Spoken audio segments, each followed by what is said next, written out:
We're going to get into the Labour Party and the day 4 and day 5 of the compilations there. But the first thing is I want to lay out the Conservative Party as well, as Carl did yesterday, just some of the stuff that he mentioned or didn't, I'm not quite sure. But as we saw Boris got entangled in Cervix Gate, the latest victim who failed this challenge of saying that women have vaginas, the Liz Truss position. So, God's sakes. Anyway, moving on from that, we go to Carrie's dumb speech. So she went to the LGBT plus Conservatives instead of the LGB Alliance, both whom are at conference. She chose one side, therefore she went along with Boris as well and gave her endorsement, let's say, de facto. She says in here, whether you're an LGBT plus or an ally like me, we are all committed to equality and acceptance of everyone. I was like, right, so you're literally a dimmy. You're a dimmy in the plus world. Yeah. I saw some people referring this to conservative plus, which I quite like. So, yeah, the intersectional types. Anyway, moving on from this, we have the LGBT conservatives who posted this thing. So there's the verified account. If you can scroll down, there's a lady in the middle of this photo. Apparently she's their head. And, I had some mates who went to Tory Party conference to see what it was about. And they went along to the LGBT speech to hang out with these people. And we have some more information, at least from my friends who went there. So he mentions that the girl in the middle there, that's the head. This is the imagery they're putting out as their thing, which, whatever. So my friend says, she gave a speech before Carrie pointing to their new female and BAME coordinators. Don't know what the hell that is, but okay. And she also thanks Stonewall for buying all the booze, because, of course, Stonewall is in bed with the intersectionals, not with the ones for gay acceptance. And thanking mermaids for their partnerships promoting trans acceptance. It's not in the slightest concerning that mermaids and Stonewall are bankrolling one faction of the Conservative Party. No, in effect. And no one should ever be concerned about this. Oh, no. At least not Conservatives. No. Yeah. Okay, that's what that was.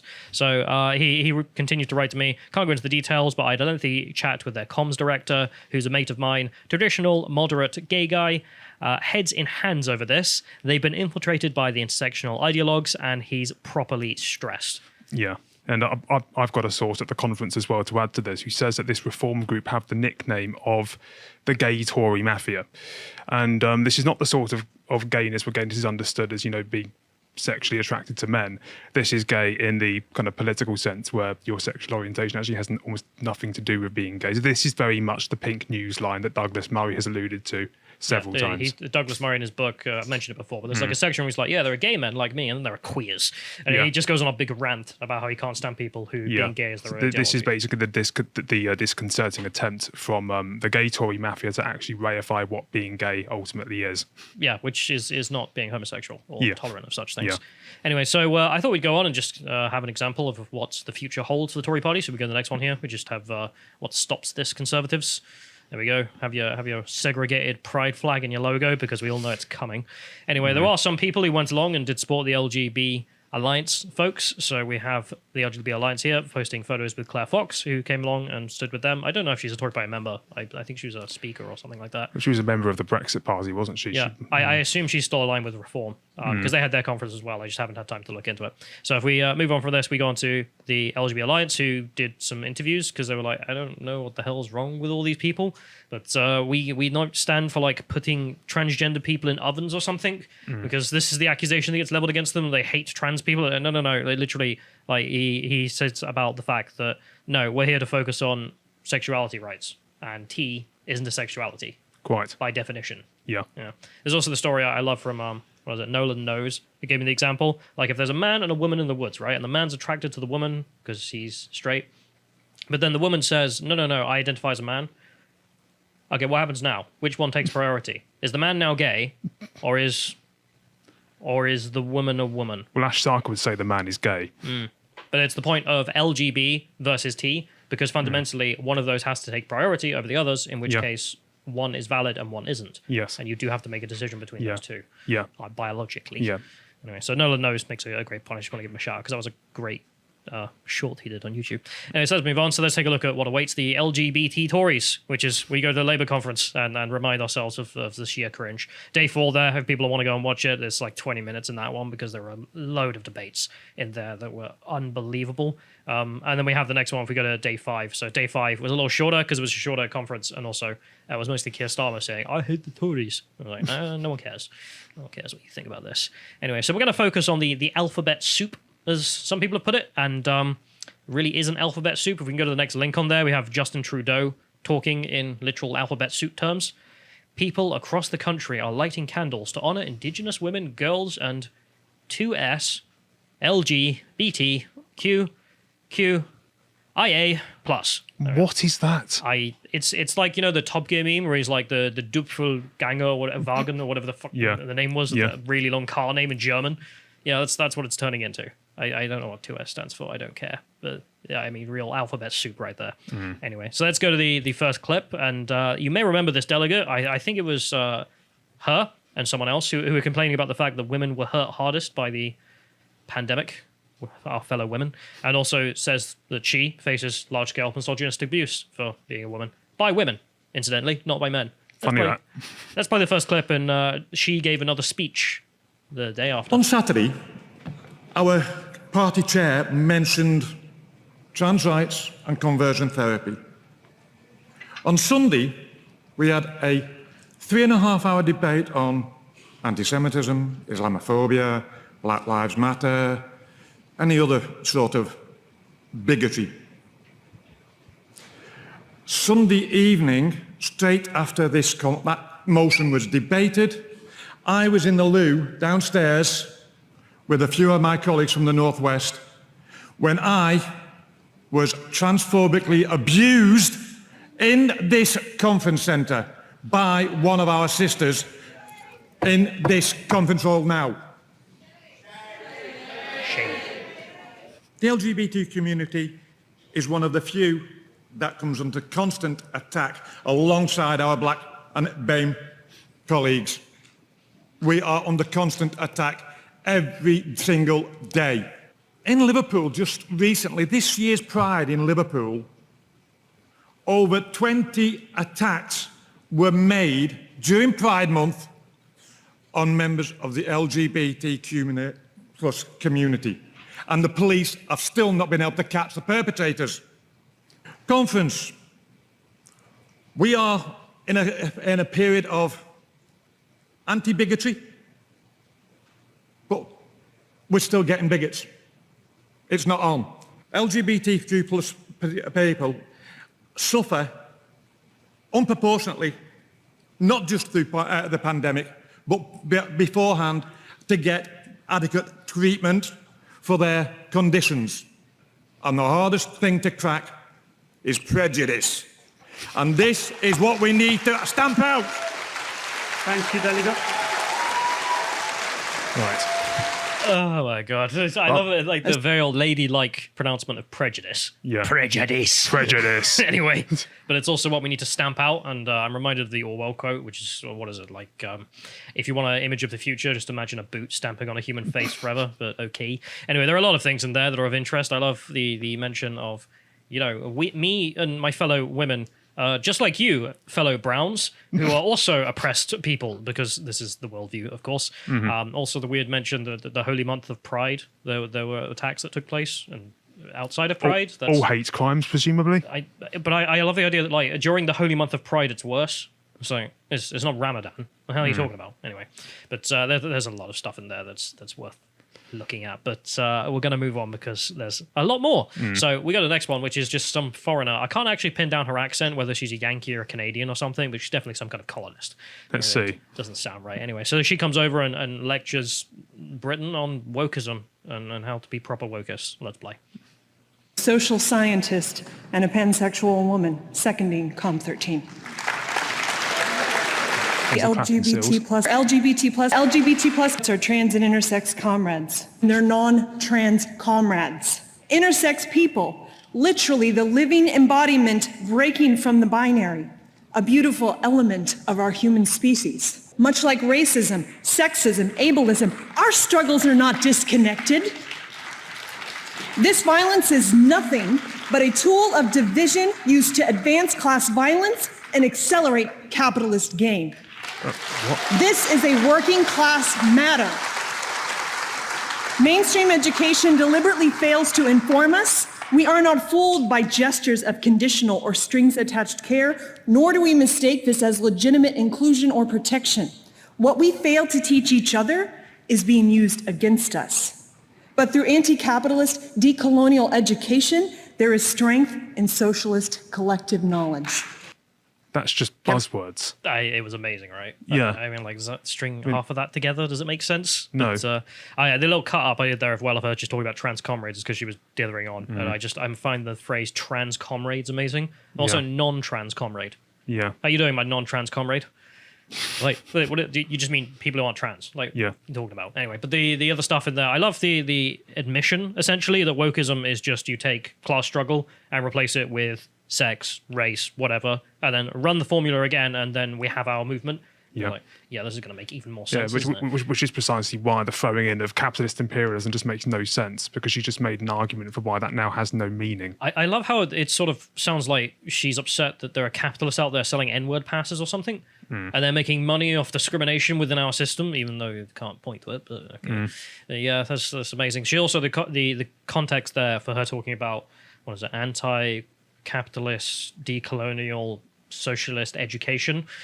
That was in reference to the fact that composite they voted on was to, it was a composite saying that we should restructure the entire curriculum in the UK to be more inclusive and blah, blah, blah, blah, blah. Right. And all the rest of it. So it was like, right, so we're going to rewrite it into a bunch of garbage. Right. Fantastic.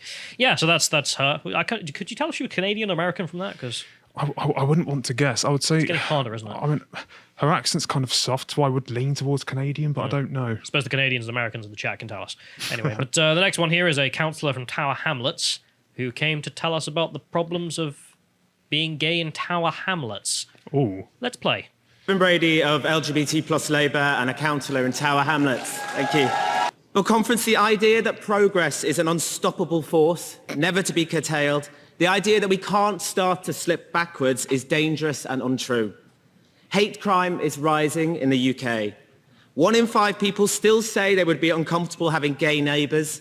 That rises to 1 in 4 for a trans neighbour. A majority of LGBT plus people don't feel comfortable holding their partner's hand in public. And just a few weeks ago, in my borough of Tower Hamlets, Roy Kankanamalaji was murdered in a suspected homophobic attack. So he makes 3 claims there. That the country is anti-gay because 20% of the population apparently don't want a gay neighbour. 25 don't want a trans neighbour. And a guy in Tower Hamlets who was gay was killed for being gay.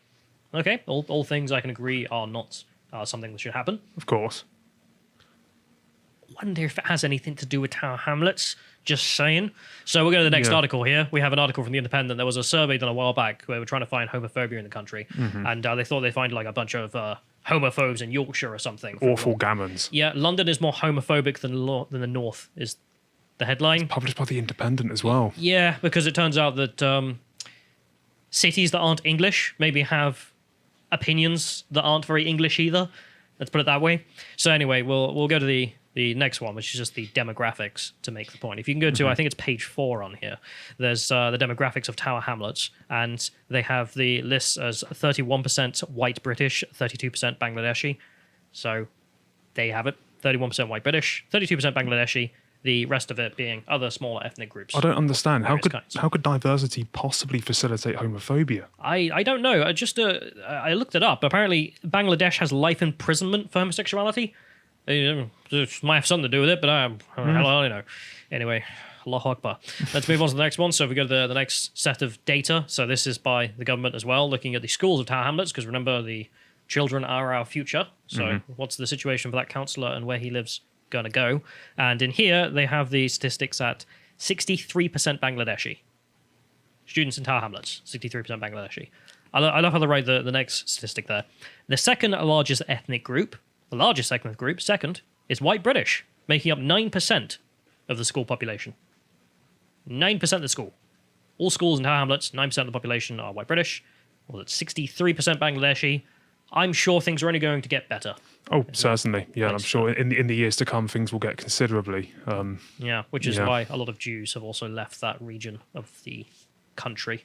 If you look at a map of just like synagogues in London, there's like a big circle now of just nothing. And it's like, I wonder why that happened. Anyway, so let's move on. So let's go to the clip 4, in which a comrade in the audience admits that identity politics is a big old sham, which is amazing. Hurrah.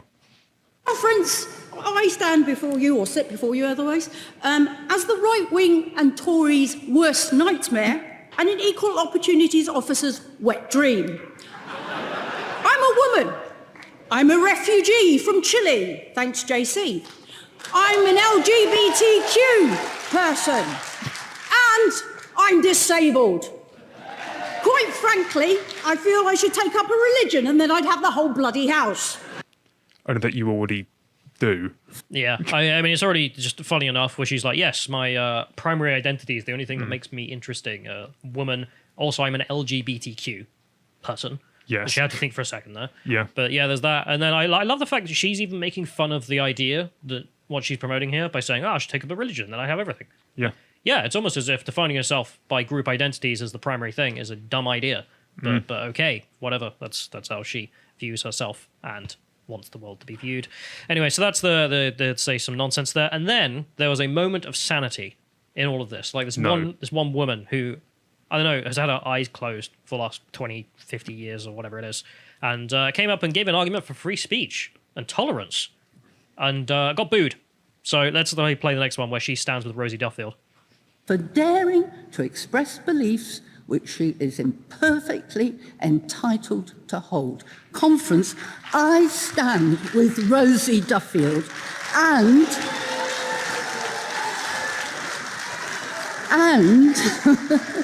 even if I disagreed with her, I will defend to the death her right to express her views without being subjected to a torrent of misogynist abuse. Delegate, that's... everybody can... I think Yasmin, when she was chairing, said this really nicely yesterday. Like, let's listen to each other respectfully and let's not boo and heckle each other. I love, like, we have to not boo and heckle each other when someone says, maybe we should listen to other people. Yeah. I mean, the phrasing there, she has views that she's imperfectly entitled to hold. Yeah. Not perfectly, imperfectly. So even giving her the length of, she may be wrong, but, we should hear her out. Also, we should defend to death her right to say things. And Conference is like, not on my watch. Not on my watch. No, we're not having this. We're going to shut you down. So they start booing and heckling her. We'll get back to them in a minute. You may have noticed the woman I tried to point out in the middle there with her hands up, desperately trying to speak. We'll come back to her. And firstly, I want to go to something that came up next in the race debate, which isn't relevant to the LGBT stuff, but I have to include it because it's amazing. And it's there was a competition me and Cole were having where you'd have them come up and be like, yes, I'm the first black councillor of blah, blah, blah, blah, blah. I'm the first black mayor of such and such. I'm the second Indian. And it got like more and more obscure. And I think we finally found the deepest crevice of intersectionality. Let's play this.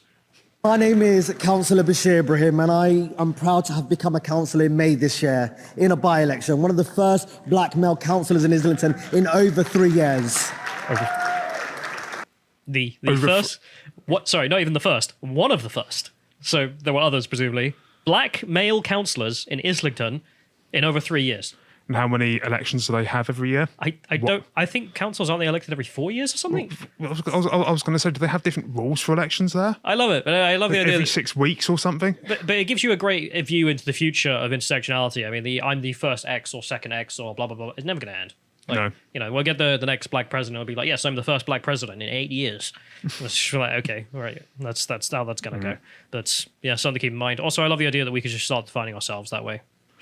I'm the first white male in 4 years. We're already at the point where we can make up how we're oppressed. So, get some possibilities are endless. Yeah. Anyway, so then the next day came, day 5, and we got 2 clips out of this in relation to the alphabet soup. And we have the first lady who came up to demand that Rosie Duffield lose the whip because death to tolerance and free speech, I suppose. Let's go for this clip. Absolutely disgusting that disabled people are being left out. Absolutely disgusting. Conference, my name is Jennifer Kay. My pronouns are she, her. I'm a proud Unite member, delegate from Newark CLP, and I am a trans woman. I am terrified. Terrified because yesterday, bigotry is allowed on this stage, unchallenged by the chair or anyone else who spoke. Terrified because Patricia Hannah Wood was harassed in this centre for being herself. And terrified because when I leave, I don't know if I'll face the same harassment for being a woman, for being trans, or because I'm up here speaking on behalf of my community. The silence is deafening. Keir is most likely about to speak about a party united, ready to win. But the party has MPs that still believe we don't deserve our most basic rights and still allow transfer within these walls. Conference, We won't be united until trans people feel safe here.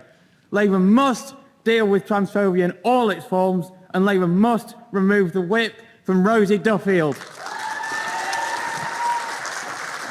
Yeah, got to give it a socialist fist at the end of that. Yeah. Nasha Tavarish, or whatever trans is in that. So they want diversity, but not diversity of opinion, and they basically want to subject or to castigate anyone who has an opposing view about the relation between biology and gender as cast as a heretic. Yeah. Otherwise they won't feel safe. I love how she's also accusing Conference, the Labour Party. The Labour Party itself is transphobic. There are other speakers who also accused it of being racist and sexist and throughout the whole thing. So can we just condemn it entirely? I mean, it's already anti-Semitic, proven in court. So anyway. But did you also mention her pronouns, which she had to? Mm-hmm. Most people don't.